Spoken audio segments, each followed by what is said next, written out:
ఈరోజు యవనస్తులు జయిస్తున్నారా, దానికి బానిసైపోతున్నారా? ఏమంటే ఈరోజు యవనస్తులు చాలా మంది కూడా వారి జీవితాలు పతనమవుతున్నాయి, వారి జీవితాలు నరకానికి ఏమంటే చేరువలో ఉన్నాయి. వారు పతనమైపోవడానికి ఇస్తున్నారు కానీ వారు వాటిని జయించలేకపోతున్నారు. కారణం ఏంటో తెలుసా? తల్లిదండ్రులు వారికి చెప్పక, తల్లిదండ్రులు వాళ్ళు పెంచాల్సిన విధంలో పెంచక అందుకే చెడిపోతున్నారు. అందుకే నరకానికి చేరువై దగ్గరలో ఉన్నారు. వాక్యం అయితే చెప్తుంది, మీరు జయించారు, మీరు యవనస్తులు కాబట్టి జయిస్తారు, మీరు బలముగా నిలబడతారని దేవుని వాక్యం చెబుతుంది. కానీ దాన్ని మీరి వ్యతిరేకంగా నిలబడి ఏమైనా లోక సంబంధంగా ఈరోజు యవనస్తులు పాపం చేసే వాళ్ళు చాలా మంది ఉన్నారు. ఏమంటే పాపం అంటే చాలా రకాలు, వాళ్ళకి సంబంధించిన ఎన్ని కోణాలు అయితే ఉన్నాయో అన్ని కోణాల్లో పాపం జరుగుతూనే ఉంది. అయితే ఈ రాత్రి కలిస్తే అటువంటి వారు ఇక్కడ ఉంటే, అటువంటి వారు ఇక్కడ ఉంటే ఈ రాత్రి దేవుడు నీతో మాట్లాడుతున్నాడు స్పష్టంగా. నీవు యవనస్తురాలివి, పాపమును జయించడానికి దేవుడు నీకు శక్తిని ఇవ్వబోతున్నాడు. నీవు యవనస్తులవు, పాపమును ఎదిరించడానికి, దాన్ని జయించడానికి దేవుడు నీకు శక్తిని ఇవ్వబోతున్నాడు.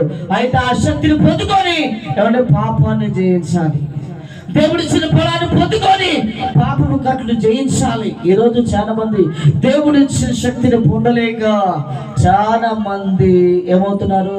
జయించేవారు జయించలేక దానితో కలిసి ప్రయాణం చేస్తూ ఉన్నారు. పాపంతో కలిసి చెప్పాలి, పాపంతో కలిసి ప్రయాణం చేస్తున్నారు. దేవుడి స్తోత్రం. బైబిల్ లెక్క ప్రకారం అయితే యవనస్తుడు అన్న మాట ఇప్పుడు మనకున్న లెక్క ఏమనుకుంటారు?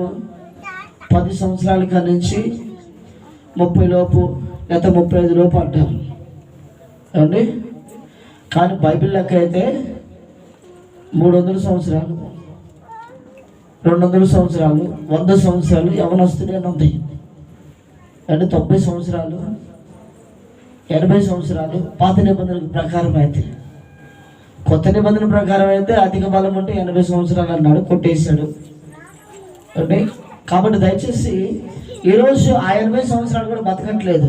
30 ఏళ్ళకి, 25 ఏళ్ళకి, 35 ఏళ్ళకి, 15 సంవత్సరాలకి, 20 సంవత్సరాలకి, 10 సంవత్సరాలకి, 5 సంవత్సరాలకి పుట్టిన బిడ్డలు కూడా చచ్చిపోతున్నారు. కారణం పాపమే. అటువంటి మరణాలు రావడానికి కారణం పాపమే. దాన్ని జయించాలి.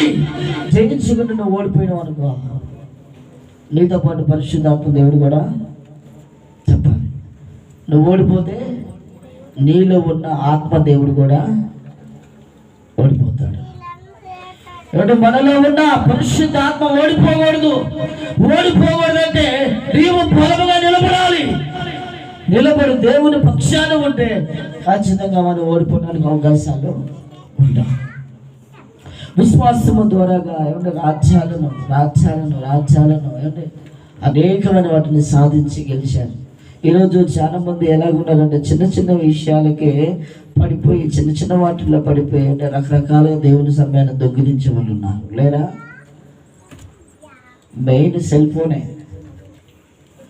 ఏసురత్వమే చేయను. ఓపెన్ చేస్తే అది ఆడదా దేశం పోయి నిలబెడితే ఆడపై నిలబడి మహాడు ఎవడున్నాడు, ఆ గుంపులో ఈ గుంపులో పెడతాడు, ఈ చేతి పట్టుకుంటాడు, మాట్లాడతా వాడి చెట్టులో గుట్టలో కాలంలో తెలియదు, ఏడదాకపోతాడో వాడికి తెలియదు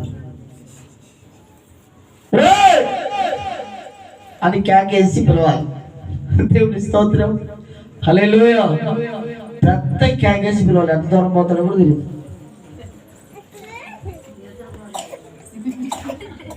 దేవుని స్తోత్రం, హల్లెలూయా. సెల్ ఫోన్ అందులో పడిపోయి నొక్కుంటే ఇంకా కింద ఎటు చూసేది కూడా లేదు వాడు. నేను అనుకుంటాను వీడు గబ్బిక్కలేదన్న కాలో పడతాడేమో, ఏసత్వే చేయమంటాడేమో ఆ రోజు అనుకున్నాను. దేవుని స్తోత్రం.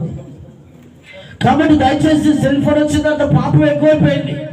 టీవీ ఇంటింటికి వచ్చింది అనుకుంటే అది పోయి చేతికి టీవీ వచ్చింది. దేనికి ఇంటింటికి టీవీ కాదండి, చేతికి టీవీ. అంటే యజమానుడికి ఫోన్ ఉందనుకో, భార్యకి కూడా ఉండాలి. నీకైనా ఫోను, మా సంగతి ఏంటి? నువ్వు వచ్చినాక మాకు బోరు కొడతాడు, మరి బెంగళూరు చూడాలి కదా. ఎందుకు తను పొందా చూడాల్సింది చూడం. మళ్ళీ అందులో మనకు ఉపయోగపడే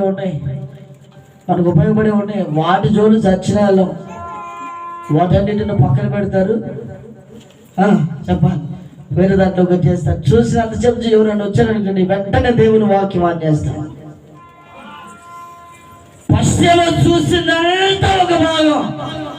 పాస్టర్ వచ్చినా, బ్రదర్ వచ్చినా, సిస్టర్ వచ్చినా వెంటనే ఛానల్ మార్చండి. అది అమ్మటే పైకి వెళ్ళిపోతుంది. ఇట్లా ఏలేగా ఇట్లా అంటే వెళ్ళిపోతుంది పైకి. దేవుడు క్లిక్ చేయండి. అది ఎవరు చూస్తారో తెలుసురా? ఎవరు చూసారు అది చెప్ప. సామెతల గ్రంథం 15:3 వచ్చింది. ఎవరు చూస్తారు? అది ఛానల్ వెంటనే మార్చడం. ఎవరు చూస్తారు? యెహోవా కన్నులు ప్రతి స్థలం మీద ఉండడం. అవి చెడ్డవారిని నువ్వేం చూస్తున్నావో ఏసై తెలుసు. నువ్వేం మార్చావో ఏసై తెలుసా లేదా? ఖచ్చితంగా తెలుసా. అదే వచ్చిన బ్రదర్ తెలియదు. అక్క ఎప్పుడు నుంచి చూస్తుందో దేవుని వాక్యం చాలా బలంగా ఉంటుంది. అక్క పైన పటారం చెప్పాలి, పైన పటారం లోపల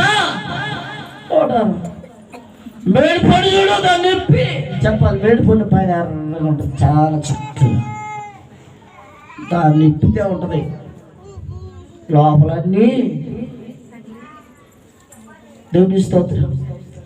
అయితే దేవుడు మన వైపు తొంగి చూసినప్పుడు, మన హృదయంలోకి తొంగి చూసినప్పుడు, నీ మనసులోకి ఆయన తొంగి చూసినప్పుడు ఆ పురుగుల లోపల ఉండకూడదు, ఆ పాపం ఉండకూడదు.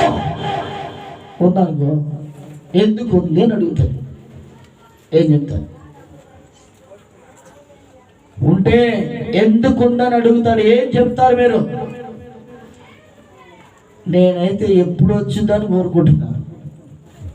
త్వరగా రావాలని ప్రార్థన చేస్తున్నాను. అయితే రావాలి, త్వరగా రావాలి, మొత్తం ఒకసారి రావాలి. దేవుడు రాక ఊరు వచ్చినట్టంట, 4 దిశల్లో ఒక్కసారి దిగి వచ్చిందంట. తెలుసా మీకు? ఆయన రాకడా ఒక దిక్కులో ఒక దిక్కు రాగదు.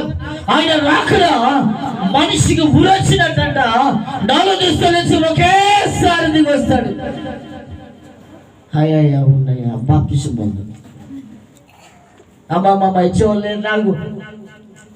అయ్యా ఇప్పుడే పోయి తీసుకున్నా. లేదమ్మా ఇచ్చేవాళ్ళడా? అయ్యా కాసేపు అమ్మ లేదమ్మా అని ఇచ్చేవాళ్ళు. ఎప్పుడో తీసుకుపోయిన వాళ్ళని రహస్య పునరుద్ధానములోనే పరిశుద్ధంగా ఉండే సాగులందరూ యేసురత్నమే చెప్పాలి. పరిశుద్ధులందరూ కూడా రహస్య పునరుద్ధానములో శరీరముతో ఎత్తబడతారు. 2 మనసు మీద ఒకళ్ళు, 4 2, 6 3 ఎత్తబడిపోతారు. కనపడరు రాజదినం కాల. రహస్య పునరుద్ధానం ఎప్పుడు వచ్చిందో కూడా తెలియదు. గుర్తుపెట్టుకొని అది చెప్పిరాదు. రాకడి కన్నా కొన్ని చూసి ఉన్నాయి కానీ రహస్య పునరుద్ధానము రెప్పపాటులో చనిపోతుంది. ఎప్పుడంట రెప్ప అవసరం, రెప్ప కొట్టండి కొట్టారా? అయిపోయింది. రెప్ప అవసరం కొట్టలేకపోతే అయిపోయింది. టుప్ టుప్ టుప్ టుప్ టుప్పునని ఉన్న స్థలంలోనే లేచి వెళ్ళిపోతారు. ఆ రోజు రాబోతుంది. రహస్య పునరుద్ధానానికి సిద్ధంగా ఉండాలేమో. రహస్య పునరుద్ధానానికి నీ దేహాన్ని పరిశుద్ధంగా ఉంచాలి.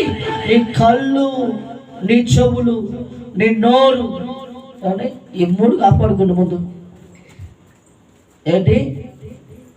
కళ్ళు, చెవులు, నోరు. ముందు ఈ 3 ప్రమాదం. ఆ తర్వాత ముగ్గు ఆలోచన. ముందు ఈ 3 ప్రమాదం. ముందు చూస్తాము, చూసి చెప్పు. చూసినంత చూసింది ఎవరు చెప్పరు. చూసింది ఒకటైతే దాన్ని ఓరించి చెప్పేది ఇంకోటి. ఏమండి? అక్కడ యేసుబాబు అన్నా ఎవరన్నా నిలబడ్డాడు అనుకో, బాగా ఆయనంటే కచ్చినోడు వచ్చి చూసి ఆహా సరే 16 గంటలు ఇక నీకు ఒక విషయం తెలిసిన యేసుబాబు అన్న వేరే వాళ్ళతో మాట్లాడు. నేను చూసా ఆయన పైకి అట్టుంటాడు కానీ మా ఊళ్ళోడు కాదు ఆయన అంటాడు. దేవుని స్తోత్రం. మీ విషయాలు కూడా అంతే. మిమ్మల్ని అంటే బాధపడతారని ఆయన కలిపా. దేవుని స్తోత్రం. మీరు ఎవరితో కనపడితే ఎక్కడైనా నిలబడితే పరిశుద్ధంగా చూసేవాడికి, పరిశుద్ధంగా ఆలోచించేవాడికి నువ్వు ఎక్కడ నిలబడ్డా బాధ లేదు, ఎవరితో మాట్లాడినా బాధ లేదు. కానీ అపవిత్రంగా చూసేవాడికి, అపవిత్రంగా ఆలోచించేవాడికి నువ్వు వాడికి మంచి న్యూస్ అవుతావు. టైంపాస్ అయింది నీ విషయం వాడికి. ఎందుకంటే అదొక వార్త. పనికిరాని వాళ్ళకి రెండో పని ఉంటుంది కదా. కాబట్టి దయచేసి నువ్వు జయించాలి లోకంలో ఉన్న ప్రతిదాన్ని, కానీ లోక సంబంధమైన ప్రతిదాన్ని, ప్రతి విషయాన్ని నువ్వు జయించాలి. కంటే దేవుడు నీతో మాట్లాడుతున్నాడు. యోహాను సువార్త 1వ అధ్యాయం స్టార్టింగ్లో దేవుడు, వాక్యమైన దేవుడు నీతో స్పష్టంగా మాట్లాడుతున్నాడు. నువ్వు జయించు. నీతో ఉన్నాడంట ఆయన, నీ పక్షాన్ని నిలబడుతున్నాడు. జయించు. నిలబడి రోషంగా ప్రార్థన చేయి. సమస్తము కలిపబోతున్నాయి, సమస్తము లైమబోతున్నాయి. కాబట్టి దయచేసి ఇంకో 2 నిమిషాలు ఉంది, దాన్ని కూడా పూర్తి చేస్తా. దేవుని స్తోత్రం. హల్లెలూయా. 1 యోహాను పత్రిక 4వ అధ్యాయము 4వ వచనం ఒకసారి త్వరగా. చిన్నపిల్లలారా, ఎవరి సంబంధులు? చిన్నపిల్లలారా, మీరు దేవుని సంబంధులు. అవునండి. ఫస్ట్ ఆయన ఎట్ట పోల్చాడు? చిన్నపిల్లలాగా పోల్చాడు. చిన్నపిల్లలు పాపం చేస్తారా? చిన్నపిల్లలు అబద్ధాలు ఆడతారా? చిన్నపిల్లలు బూతులు మాట్లాడతారా? చిన్నపిల్లలు వ్యభిచరిస్తారా? చిన్నపిల్లలు వ్యభిచారానికి సంబంధించిన చూపు ఉంటుందా? చిన్నపిల్లలకి మోహము సంబంధమైన చూపులు ఉంటాయా? చిన్నపిల్లలు దొంగతనం చేస్తారా? చిన్నపిల్లలు నరహత్య చేస్తారా? చిన్నపిల్లలు ఏం చేస్తారు? వాళ్ళ పని ఏంటి? లేచిన కాంచి తినటం, ఆడుకోవటం, చేయటం జనరల్గా అయితే దేవుడు నిన్ను నేను చిన్నపిల్లవాడితో పోలుస్తున్నాడు. చిన్నపిల్లలారా, మీరు ఎవరి సంబంధులు? చెప్పండి, ఎవరి సంబంధాలు మీరు? ఏం నోగారు తెరవండి, గట్టి గట్టి కడుతున్నానుగా తెరవండి.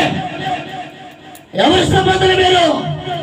చెప్పాలి రోషంగా. నేను యేసయ్య సంబంధిని, ఆయన కుమారుడే, నేను ఆయన కుమార్తెనే చెప్పాలి. దేవుని స్తోత్రం. హల్లెలూయా. మీరందరూ దేవుని సంబంధులు. అయితే ఏం చేయాలి? దేవుని సంబంధం ఏం చేయాలి? జయించాలి. దేవుని స్తోత్రం. దేవుని సంబంధి అయిన వాడు జయించాలి. అది శోధన అయినా, పాపమైనా, నిందైనా, అవమానమైనా, అది ఏదైనా సరే ఏం చేయాలి? జయించాలి. అలా కనపడట్లేదు. దయచేసి రాత్రి నువ్వు ఆలోచించాలి. లోకంలో ఉన్నవాడు కంటే నీలో నాలో ఉన్నవాడు గొప్పవాడు. ఆయన శక్తి గురించి తెల్లవారుజులు చెప్పినా సరిపోదు. కాబట్టి అటువంటి దేవుని మనం ఆరాధిస్తున్నాం, అటువంటి దేవుని వెంబడిస్తున్నాం, అటువంటి దేవుని మనం కొలుస్తున్నాం, అటువంటి దేవునితో నిత్యం మనం ఉంటున్నాం, అటువంటి దేవునికి ప్రార్థన చేస్తున్నాం. కాబట్టి భయపడమాక. ఏ విషయానికి నువ్వు భయపడాల్సిన అవసరము లేదు. ఎప్పుడు భయపడాలంటే నీలో యథార్థత లేనప్పుడు, నీలో నీతి లేనప్పుడు, నువ్వు దేవునికి నమ్మకంగా లేనప్పుడు, నువ్వు దేవునికి ఖచ్చితంగా దేవుని యొక్క దృష్టిలో నువ్వు ఖచ్చితంగా లేనప్పుడు భయపడాలి. నువ్వు దేవునికి భయపడాలి. లోకానికి కానీ, దాని సమస్యలకు కానీ, దానికి సంబంధమైన దేనికి నువ్వు భయపడకూడదు. దేవుడికి మాత్రమే నువ్వు భయపడాలి. అంతే. దేవుడికి మాత్రమే నువ్వు భయపడాలి. ఇంకెవ్వరికి మనం భయపడాల్సిన అవసరము లేదు. అది కూడా దేవునికి భయపడేది ఎప్పుడో తెలుసా? మనలో పాపం ఉంది కాబట్టి, మన పాపలు కాబట్టి. ఉదయం లేచిన కలిసి సాయంత్రం పరుడేంత వరకు ఏదో ఒక దాంట్లో జారిపోతాం కాబట్టి భయపడి ఎప్పటికప్పుడు ఒప్పుకొని కడుక్కొని నన్ను శుద్ధులుగా చేసి పరిశుద్ధపరిచి నేను రాజ్యానికి తీసుకెళ్ళాయా అని చెప్పి ఆయన ప్రాధేయపడుతూ ఆయన సన్నిధిలో ఉండి భయపడాలి. అంతే. పాపం చేయనప్పుడు ఎవరైనా, పాపం చేయని వాళ్ళు, తప్పు చేయని వాళ్ళు ఎవరైనా భయపడతారా? చెప్పాలి. ఎందుకు నువ్వు భయపడతావు అంటే, ఎవరు భయపడేది? నేను ఎందుకు భయపడాలా? నేను తప్పు చేస్తే భయపడాలి, పాపం చేస్తే భయపడాలి. నేను ఎందుకు భయపడతా? నేను భయపడినా